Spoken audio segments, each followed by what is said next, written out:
Chennai drugs కేసులో cine hero Sriram arrest అయినట్లుగా తెలుస్తోంది. శ్రీరామ్ని Chennai narcotics intelligence విచారిస్తున్నారు.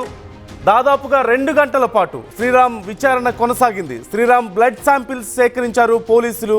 ఈ బ్లడ్ శాంపిల్స్ని వారు టెస్ట్కి పంపించిన తర్వాత వచ్చిన రిజల్ట్స్ ఆధారంగా ఫర్దర్గా ఈ కేసుకు సంబంధించి విచారణ ఉండబోతోంది. ఈ మధ్యకాలంలో మనం ఫ్రీక్వెంట్గా చూస్తూనే ఉన్నాం, ఏదో ఒక ఇండస్ట్రీలో, అంతకుముందు తెలుగు ఇండస్ట్రీలో మనం చూసాం.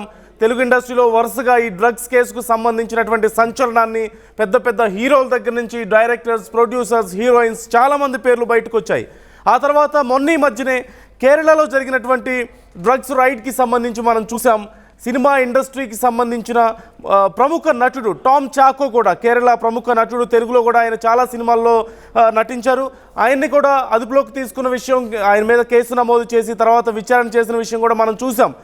ఆ తర్వాత ఇప్పుడు తమిళనాడులో చెన్నైలో ముఖ్యంగా ఈ సినిమా ఇండస్ట్రీకి సంబంధించిన కొందరి మీద డ్రగ్స్కి సంబంధించిన సమాచారంతో వరుస దాడులు జరుగుతున్నట్లుగా తెలుస్తోంది. ఈ నేపథ్యంలోనే శ్రీరామ్ని ఇప్పటికే అదుపులోకి తీసుకున్నారు, విచారిస్తున్నారు. ఆయన బ్లడ్ శాంపిల్స్ను పంపించినట్లుగా, ల్యాబ్కు పంపించినట్లుగా తెలుస్తోంది. వచ్చిన రిజల్ట్స్ ఆధారంగా ఫర్దర్గా దీనికి సంబంధించి విచారణ ఉండే అవకాశం కనిపిస్తోంది.